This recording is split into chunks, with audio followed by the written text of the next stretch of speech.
Perfect. Hello, hello. How are we? Now that I'm finally ready, are we all excited? Yes. Yes. Um, I just want you to take a second now.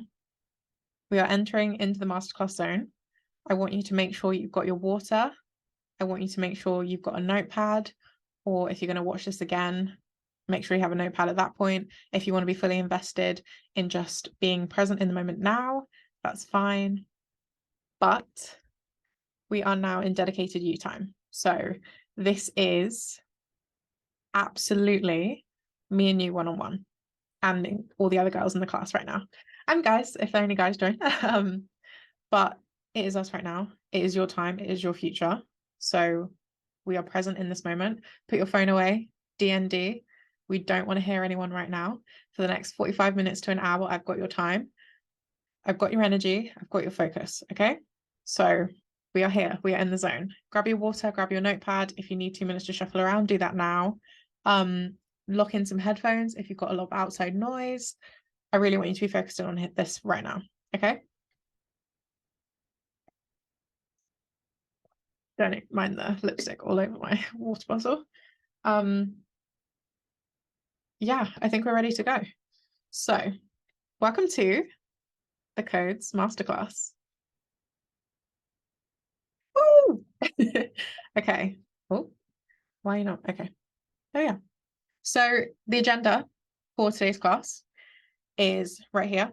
We'll dive into it as we go, but this is the overall agenda. So, if you're wanting sort of timestamps of where things are going to come up, this is the general flow of things, and then you'll see the headlines for each kind of section as we go. So, to begin, some house rules.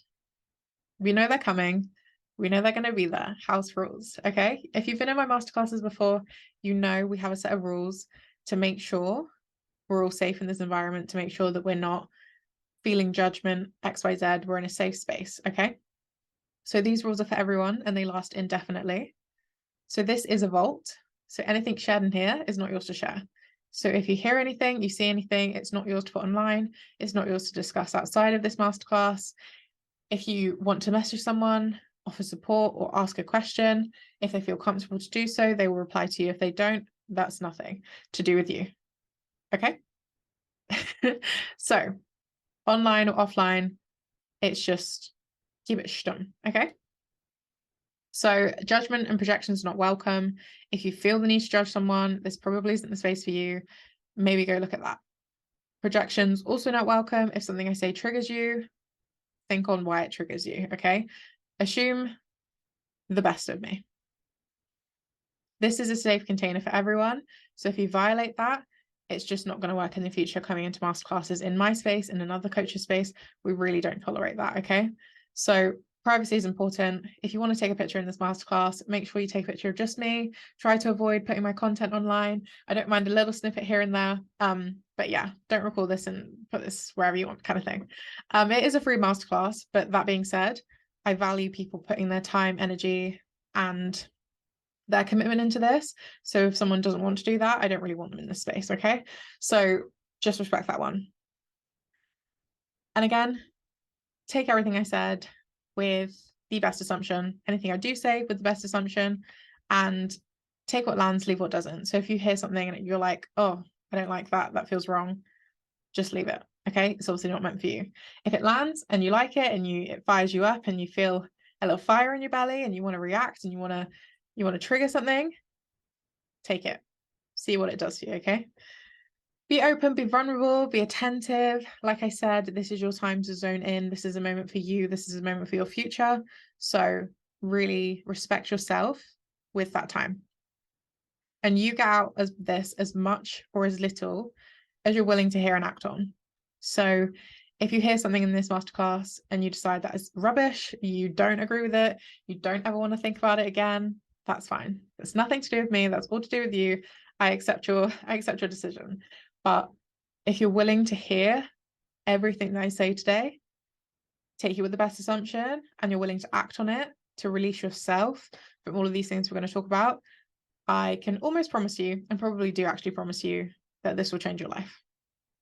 So with that being said, let's change your life. Okay, so why I wanted to have this conversation is because the original story, right, is that I was away in Nigeria talking to my coach and boxer, and we were talking about our concept of self and things that come up for us. And something that we were talking about that I was broaching on the subject was code switching and saying how my racial identity ties in so much to my concept of self. And it got the ball rolling because she was like, I've never heard of this before. I don't know much about it. So I feel like a lot of people would like this conversation. And it really triggered me to think, how is this not everyone's experience? Like, how do most people not experience this? And it was a surprise, to be honest, that she'd not really heard of it. She'd not really experienced it that much. Sorry, hiccup. I do that a lot. She'd not really experienced it that much. And that is the level of privilege. But also, if you're willing to recognize that you might not experience it personally, but you can definitely say that you've experienced other people doing it towards you, you've got something to learn here. Okay, so this isn't just for people who identify as people of color. It's not just for people who identify as being someone that code switches.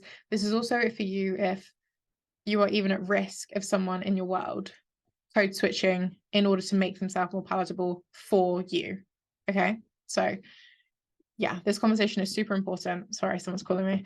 And yeah, it's just not talked about enough.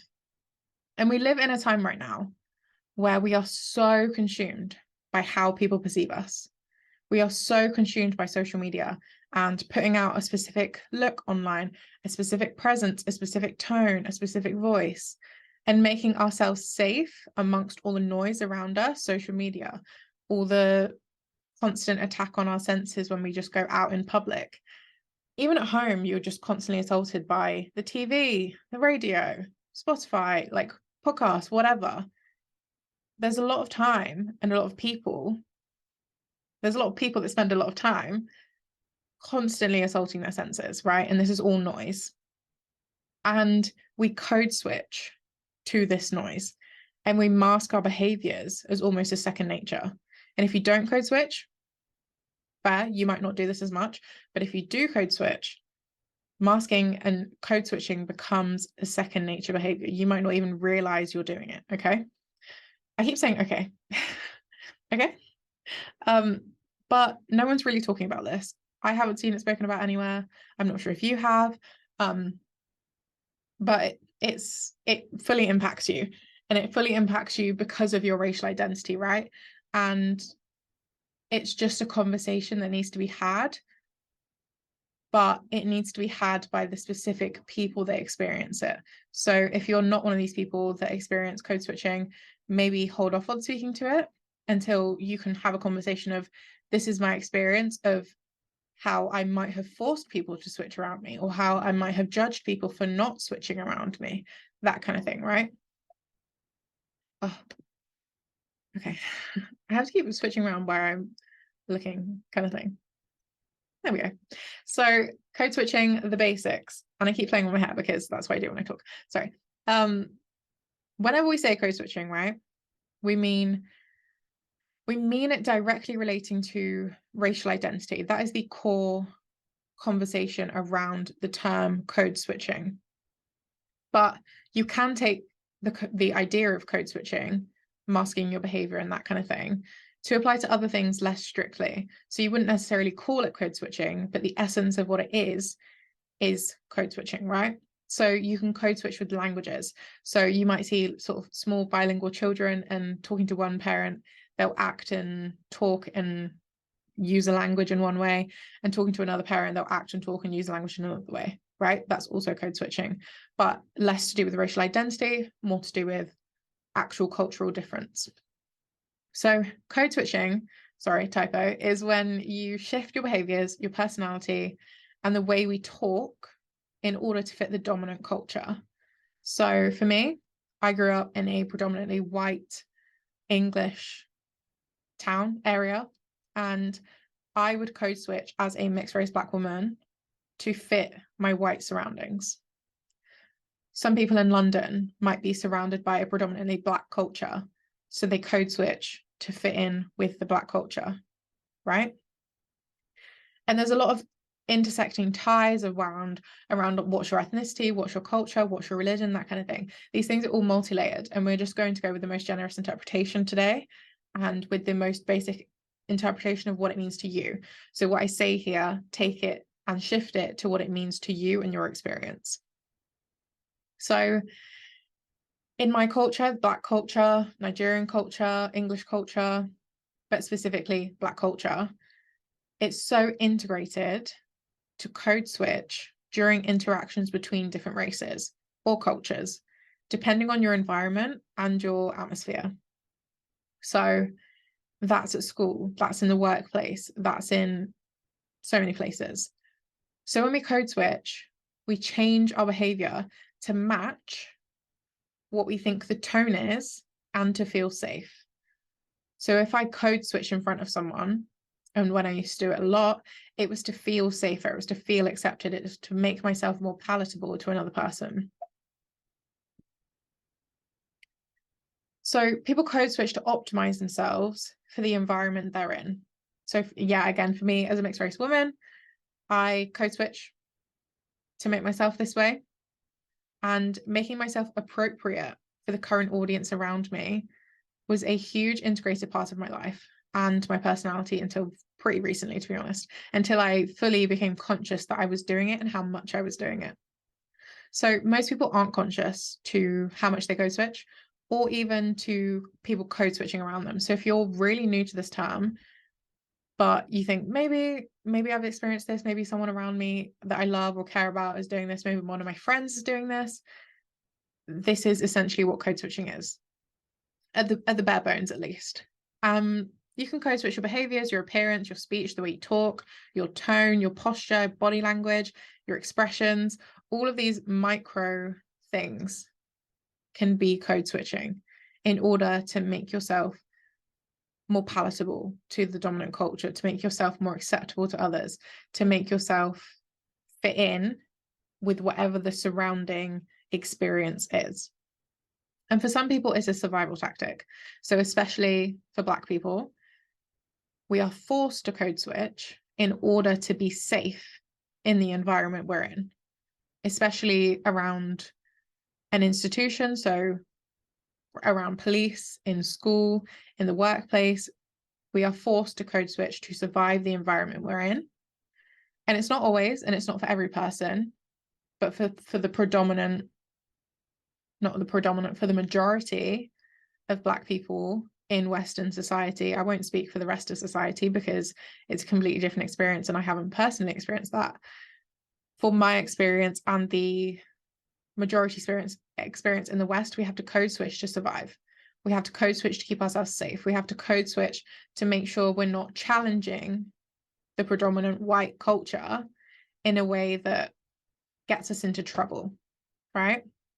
So for a lot of people, it's actually a survival tactic, and it's by force, not by choice, but it is so ingrained right now in the way we are as a people and as individual people that it's such a second nature part of us that we don't even think to question it. We don't even realize we're masking. We don't even realize we're changing our behavior.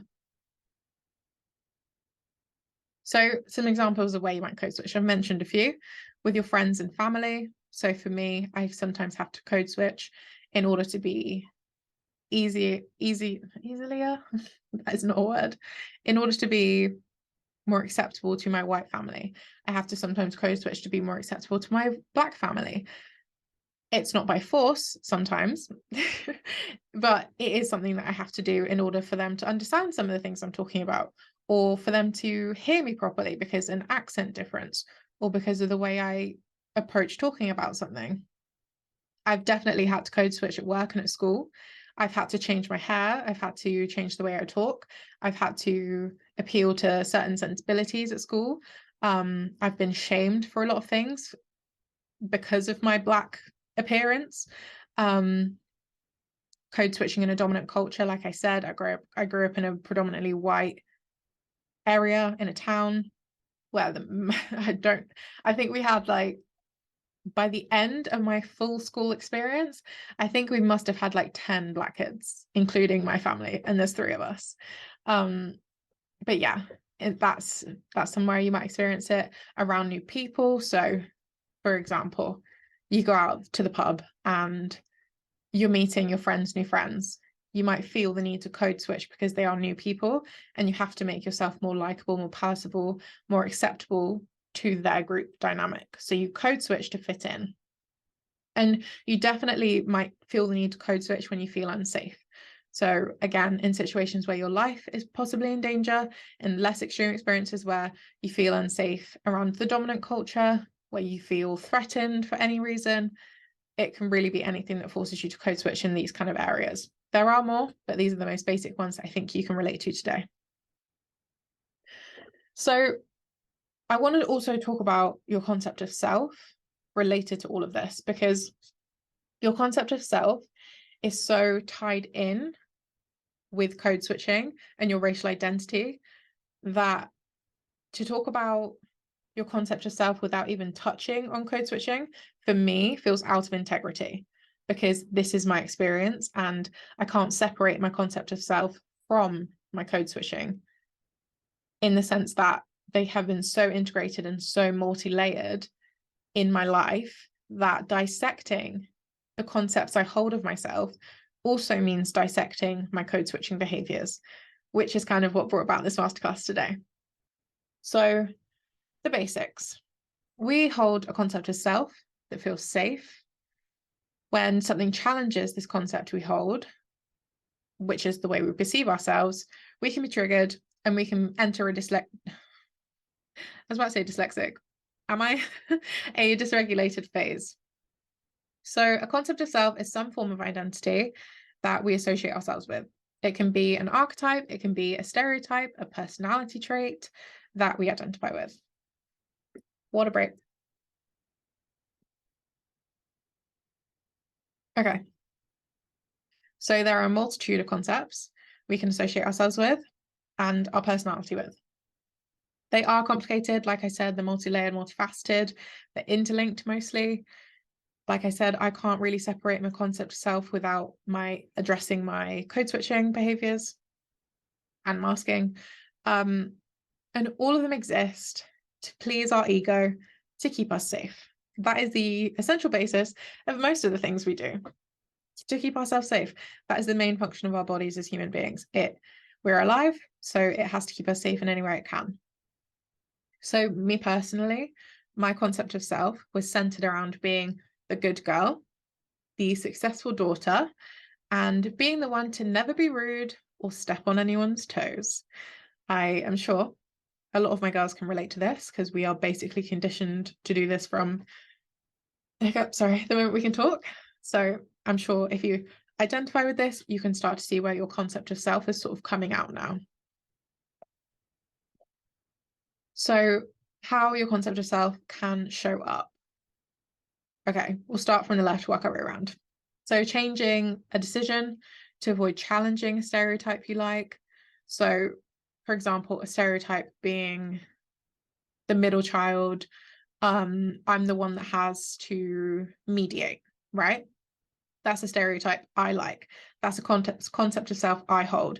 So that is challenged when someone says I'm confrontational.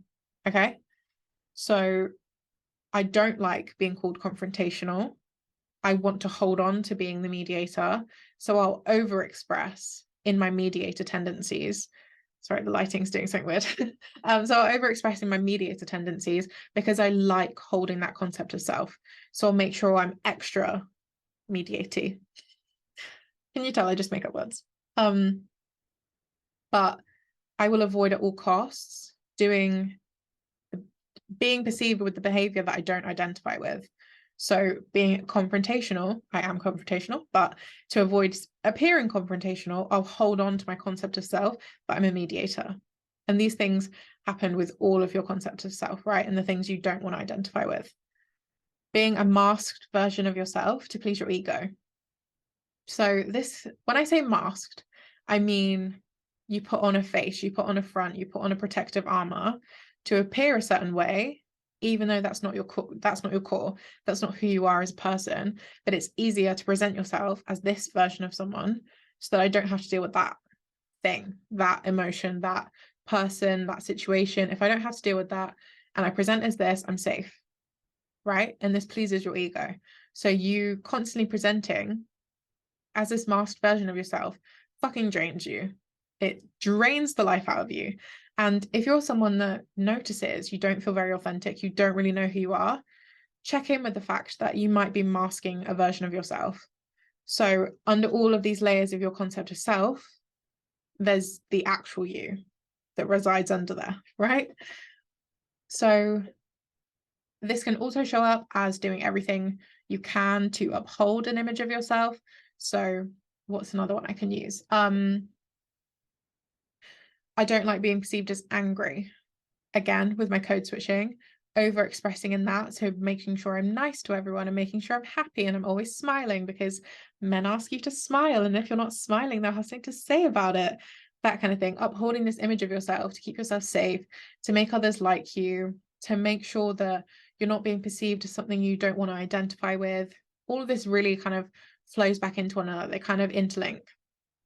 So upholding an image of being nice and being generous and being kind to everyone means that they don't see that I'm an angry person, right? And I don't have to be an angry person, but that also doesn't mean I have to suppress all of my anger, right? So again, that links into suppressing your emotions, behaviors. So you suppress parts of yourself, which kind of shifts into shadow work a bit, but I'm not touching on that too much today. You suppress your emotions to the point where they get explosive, to the point where someone can say one thing to you and suddenly you're crying in your car like uncontrollably, right? So suppressing all of these emotions, upholding this concept of self, making yourself mask, hiding your true personality, holding these stereotypes and archetypes and things in front of you to all as a defense mechanism so that you're safe and you're protected and you can't be hurt. This is draining, right? Even talking about this, I'm sure you're like, oh, like this is a lot, like this is draining, like I feel like I'm doing it now. Because even coming into this masterclass, you might be upholding a projection of yourself that you're the good girl who wants to learn and wants to develop, and you're moving forward. If you're doing a class like this, check in with that. Are you upholding a concept of yourself right now, even coming to this class, right?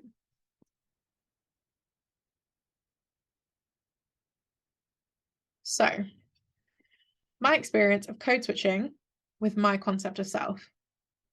So there's an overlap between code switching and your concept of self. So when I would code switch, it's over. When I would code switch to protect myself, I would also try everything I could possibly to uphold this perception of who I imagined the other person would want me to be. So this looked like sometimes don't be too white, don't be too black, don't sound smart, don't sound dumb. I have to be really nice so that they don't call me aggressive, right? If I like this person, I have to act like a good girl and not step out of line or they won't like me back. A friend, a boyfriend, or whatever. If I don't act like a good girl right now, they won't like me and they won't want to keep me around. If I don't express my emotions right now, they can't say I'm too much. They can't say I'm extra. They can't say I'm exaggerating. They can't say I'm dramatic if I don't express any emotion right now. So I would try to make my hair look more white to fit in, right? To the point where I was damaging my hair, trying to fit in with the white girls in my class, right? I would change the way I talk in order to sound more black, because I thought if I'm not good enough when I'm acting like I'm white, maybe they'll like me when I'm black. So if I start saying stereotypical things and acting more black as what I perceived that someone who's black would do, if I started acting more promiscuous and slutty to try and get boys' attention, because I thought that's what I wanted them to like me, I wanted them to accept me. So I thought if I show my boobs a bit more or make jokes about my ass and they'd look and then they'd like me, right? This is when I was younger, right? Just to make it clear. I would avoid certain teachers specifically because they had subtle racist attitudes that they upheld. So I would change myself and hide myself away in order to not be put into their frame of reference, in order to stay hidden from their view, right? That's a more extreme version of something I would do to code switch to protect my concept of self. So all of these things is things I imagined other people would want me to be. Because when I was with my white friends, I'd try to make sure I'm not too black. If I'm hanging around my black family, I'm trying to make sure I don't act too white, just in case they don't accept me. I'm trying not to sound too smart in front of boys I like, so that they don't like me because I'm smarter than them. Acting too dumb in front of my girlfriends, because otherwise they'll think I'm ditzy and that I'm not cool or whatever. Like, all of these things, I was constantly switching my behaviors to be more palatable and to be more acceptable to the people around me. I was trying to fit into my environment instead of busting open the fucking door and letting my environment fit itself around me. Right? And again, fucking draining. My life force was sucked out of me. I was so anxious all the time. I was experiencing depressive episodes. I hated the people I was around, but I didn't know what else to do because they were the only people around, right? So all of this is my experience with code switching and my concept of self.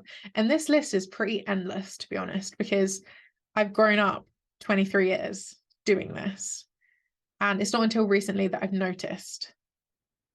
I saw some of these behaviors and I recognized them as holding my concept of self, but I didn't really recognize that I was code switching.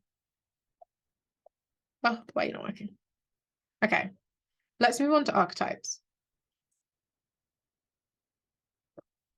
Oh, what time have we got? Okay, so there are so many archetypes that we fall into. And some of the super common ones are, some I mentioned, the good girl, the carer, the giver, the successful daughter, the rebellious child, the closed off bitch, the honest friend, but actually you're just so brutally direct and rude. But no, it's okay, I'm just being honest. The slut, the angel, right? These archetypes,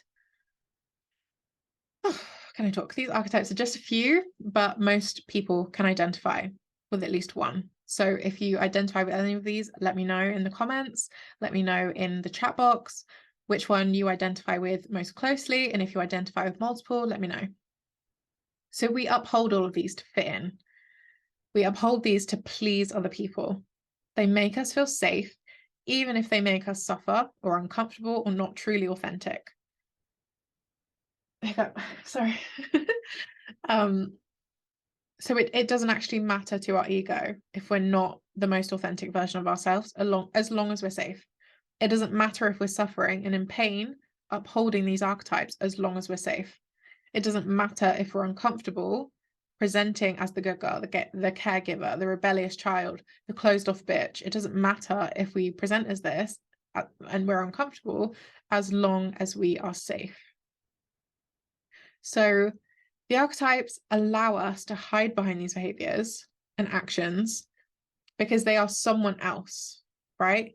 If I'm the good girl, I'm not me. So anything that happens to the good girl doesn't really happen to me.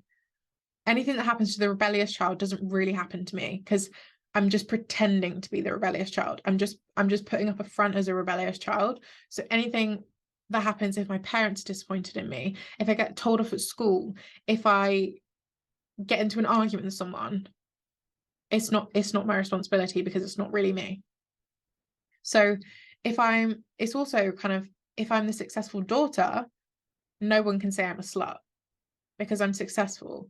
I'm a good girl. I do what I'm told. I make sure I do X, Y, Z so that I do good. So you can't say I'm a slut because a successful daughter can't possibly be sexual, can't possibly want affection, want love, and want attention. Can't possibly. So I'm safe because I can't be a slut because I don't want to identify with that. Because right now I'm presenting as the successful daughter. So we don't want to identify with anything we perceive to be bad or wrong. So we choose the best option to keep us safe. So that's why when I said choose the one that you identify with most, this is the one that you think and your ego thinks will keep you safe. So for so long, I was the good girl. For so long, I was a successful daughter. For so long, I was also trying to be the honest friend when I got sick of being the kind one, being the angel.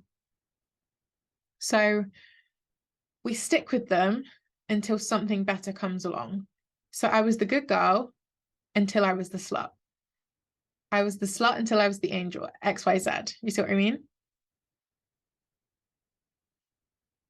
So letting go of your concept of self and code switching. This is kind of the part now where we start to wrap up on how we actually start to let go, because it's all good and well knowing, but how do we actually let go? But in order to let go of these mechanisms for safety, so you're keeping up a concept of yourself, keeping up code switching, these are mechanisms for safety. So in order to let them go, we have to acknowledge which ones we hold on to closely and be prepared to let them go. We have to be allowing ourselves to actually let them go. Because until you're ready to say that, I don't give a fuck anymore. I don't want to be a good girl. I don't want to be a successful daughter. I don't want to be a slut. I don't want to be an angel. I just want to be me. We're not ready, and we can't let them go, because you'll just keep piling on that concept of self, but just in a different version. So when you're ready to let go of the slut and you're ready to become the angel, you'll let go of all the slut concepts of self and you'll start adopting all of the angel, right? And until we're ready to let them all go and just be our most authentic self, we're just going to keep trading them out. And until we're ready to feel unsafe for a short amount of time, which can actually be very short, depending on how much of a process you need to let go of some of these things. It depends how deeply integrated and layered they are in your life and how much work you're willing to do to unpack them all. So this process can be uncomfortable, but the freedom you get from stopping code switching, from stopping upholding this false sense of self, is completely worth the discomfort. This freedom is unmatched. So letting go, it starts with acknowledging it. So identifying which kind of archetypes you uphold. They don't have to be exclusive to that list. They aren't exclusive to that list. Guys, they aren't exclusive to that list. They are very extensive and they can be very attuned to who you are as a person and the things you've experienced, right? So we have to acknowledge which ones we hold on to. Then we need to get clear on why we choose to uphold those specific ones. What does it give you to be the good girl? Does it give you praise? Does it give you acceptance? Does it give you safety from discomfort? Does it give you safety from disappointing someone?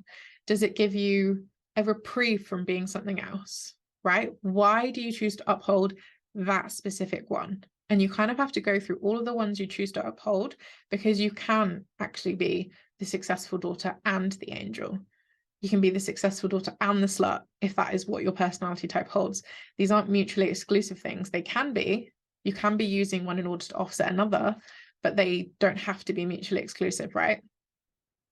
So why are you choosing these specific archetypes to uphold, these specific stereotypes, these behaviors, and these expressed and suppressed emotions to uphold?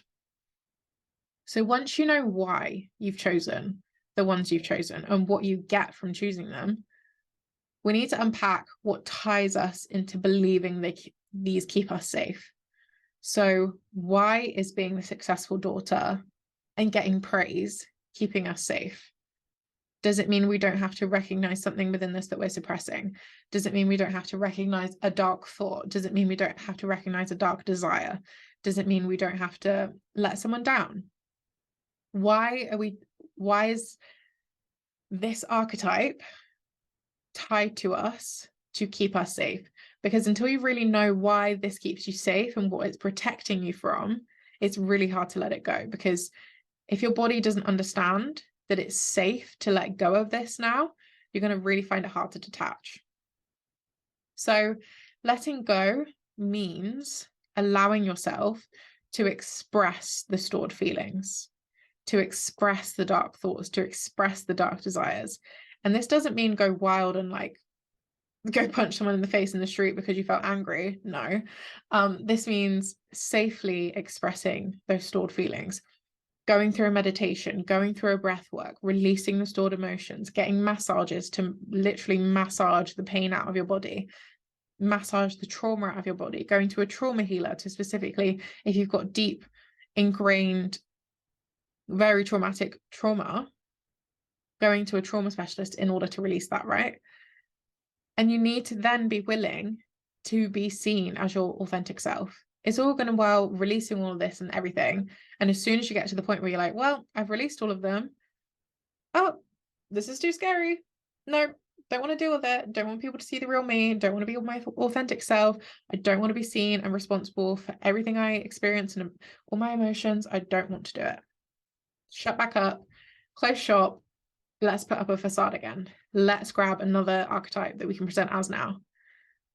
Because until you're ready to be your authentic self, and until you're willing to be seen fully in your authentic self, you are just going to keep picking up these concepts of self. You are going to keep picking up these code switching behaviors. You're going to fall back into old patterns. You're going to try new archetypes just because you can, right? So we really do have to be willing to be seen as our authentic self. And I'm not saying you can't start now and be at the last step in a couple of days' time. It's really your own experience. But what I am saying is that you have to be willing to meet yourself where you're at. And if you're only at acknowledging your mechanisms right now, and code switching actually keeps you safe from a position of harm, then that is your experience and that is what's right for you. And I love that for you. Okay. So meet yourself where you're at. If you know what your mechanisms are, if you know what your archetypes are, you know why you hold them, and you know why you're tied to them, you're now working on the part to let go. But you can't really work on the part to let go until you've worked on the other things. And you kind of have to do this process for each archetype. Some people will have 2, 3, 4, 5, 6 archetypes, 300 concepts of self that they uphold. And you won't find them out until you find them out, right? So it's not a case of, I can't do any of this until I know everything.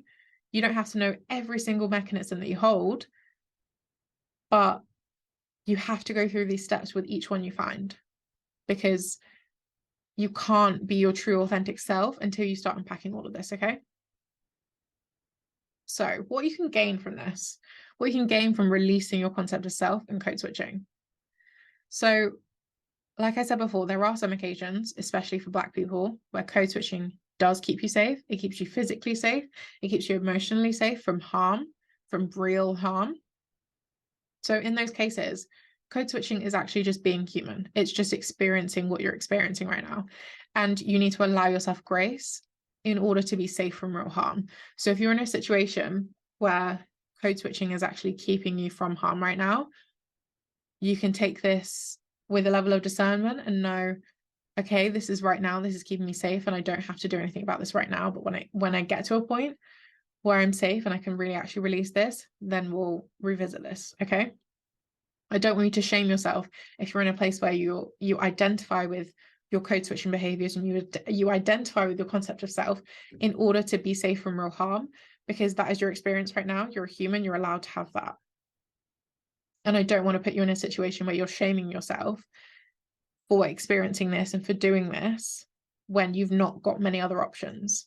Okay, so really just take this with a level of discernment, and when it's meant for you, you will dive into this. I trust that. But otherwise, code switching is keeping you small. It limits you from perceived harm. But that's just it. It is perceived harm. It's not real harm. It's what your imagined stories are. It's these narratives you spin to fit the story that makes your ego feel safe. It's the stories you tell yourself in order to not have to do something to take responsibility. It allows you to place the blame onto another person. Like we said before, if you have all these fronts up on all of these masks and all of these concepts of self and archetypes, whatever happens, it's okay because it's not really me. I'm not really the one experiencing it. But when you release, oh, sorry, skipped ahead. So staying small to make other people more comfortable is a drain on your life force. I said this before, I'll say it again.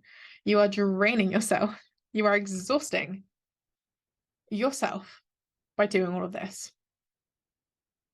And maybe something important to note here is that you can't really manifest things in your life if you're upholding these concepts of yourself. You can't really manifest things into your life if you're code switching and you're changing who you are in order to fit places. I heard someone, who was it? It was Candice Braithwaite. Sorry, I'm not sure which one it is. Candice said, how is the universe supposed to deliver something to you if it can't recognize you? Let that land. How can the universe deliver something to you if it cannot recognize you? The universe is only going to recognize your core essence. It's only going to recognize your authentic self. It's only going to recognize your true human. And when you're covering it and masking it and hiding it behind all these layers of your concept of self, and you're code switching constantly in order to fit the environment around you, in order to make yourself smaller, in order to make yourself more palatable, in order to people please, how is the universe going to deliver what is meant for you to you when it can't even recognize you? Right? So when you release this concept of self, when you release all these layers upon layers of things, trying to keep yourself safe, your ego safe, that kind of thing, when you release code switching, you open yourself up to a whole new world of options, of opportunities. You are unapologetic in the way you live. You are authentically living. Everything is going to fall on your doorstep. It's just true.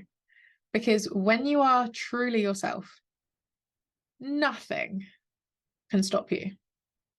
Nothing gets in your way. There's obstacles, sure. There's hard times, sure. There's grief, there's pain, there's anger, there's joy, there's happiness.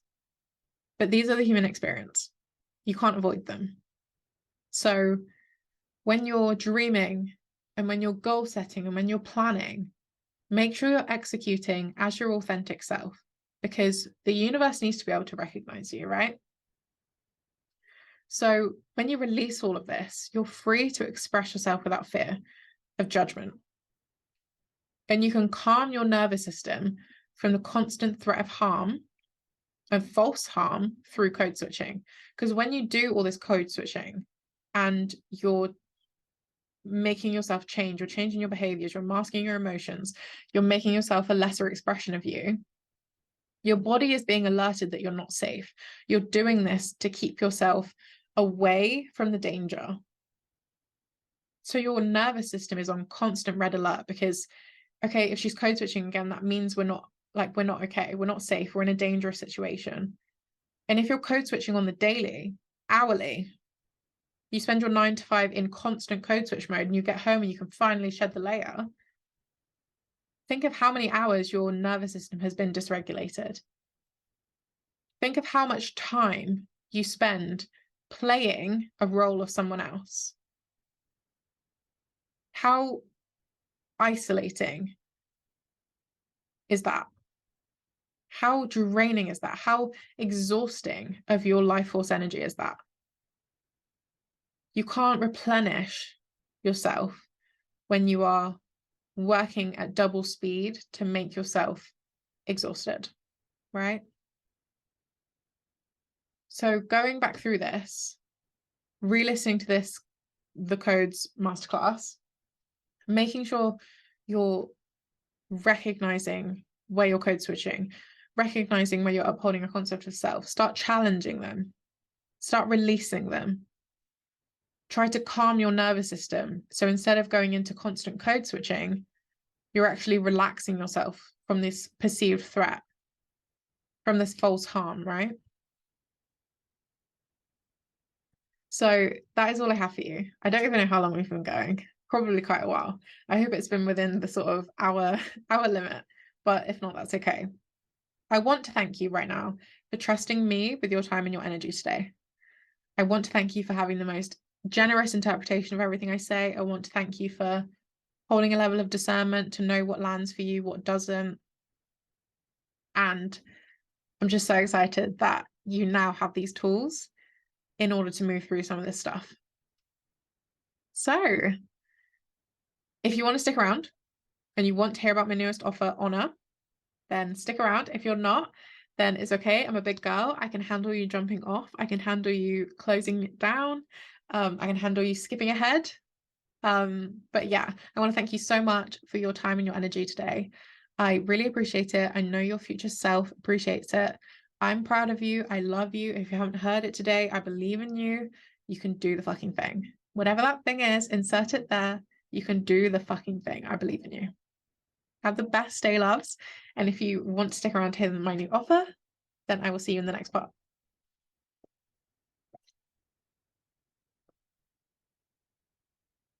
Okay, you know what time it is.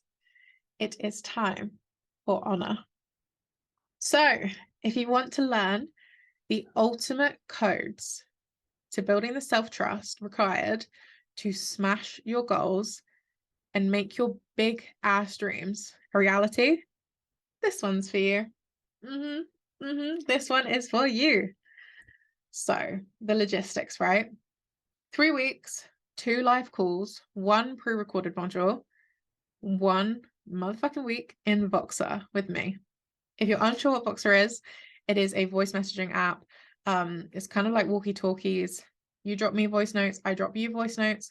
You ask questions, I answer them. We unpack things that you're going through, see what comes up for you, that kind of thing. That is what Voxer is if you're not sure. So we will be hosting 2 live calls on Zoom. So you'll have access to them replays for life. You'll have access to a pre-recorded module that I will upload probably to YouTube, to a playlist that you can access. And it'll be 3 weeks together. We'll have the 3 weeks together within the latter half of the 3rd week, and then the start of the following 4th week, which is kind of not attached to the 3 weeks of live calls. So essentially it's like 3 and a bit weeks. Then we will unpack everything in Voxer, because I wanted you to have the trainings first in order to then be able to plug into Voxer fully aware of what we're going through, fully tapped in and fully focused. Okay. So we are in Honor creating evidence that you are invested in change for yourself. We're building habits that serve you rather than undermine you. I know everyone in this call right now has decided to go on a diet on a Monday, and by the Thursday, you're ordering a Chinese and calling it quits, right? Because it's a habit. When things get hard and things get tough, it's your habit to use food to replenish yourself, to feel like a treat, that kind of thing, right? These kind of habits undermine you. And we are learning to build habits that serve you rather than undermine you. So we're identifying the parts of you that you don't want to honor, the parts of you that don't want to honor your commitments because you actually get off on the things that come up when you don't show up. And that's all I'm going to leave it there for that one, because it's a little bit spicy. You're like, what? I get off on things that I don't really like? Yes. Yes, you do. Okay. Here it is. The investment is £55, and this is the pre-sale price for the Codes girlies only, and there is a 72-hour time limit. So if you want to get into this at the £55 price mark, this is the lowest it will be, and it is only going up. I'm not sure the full price, but if you want to know, I'll let you know. 72-hour time limit. So from when this uploads to the portal or to YouTube, it's 72 hours from then that this price is available for. So DM me for the link, and I can't wait to see you in there. I'm so excited. If you got to this point, I love you. Thank you for listening. I'm so excited to see you in Honor. It's going to be fucking incredible. And yeah, thanks for joining the Codes, guys. Let me know how you found this. If there's anything you really need to unpack, we can jump into a Voxer container. I might offer something for free in Voxer, but you have to DM me to find out. So excited for you to start unpacking all of this. So excited for you to have the tools. So excited to see you in Honor. I'm just an excited girl. But thank you, loves, for listening. I will see you in the honor course. Bye.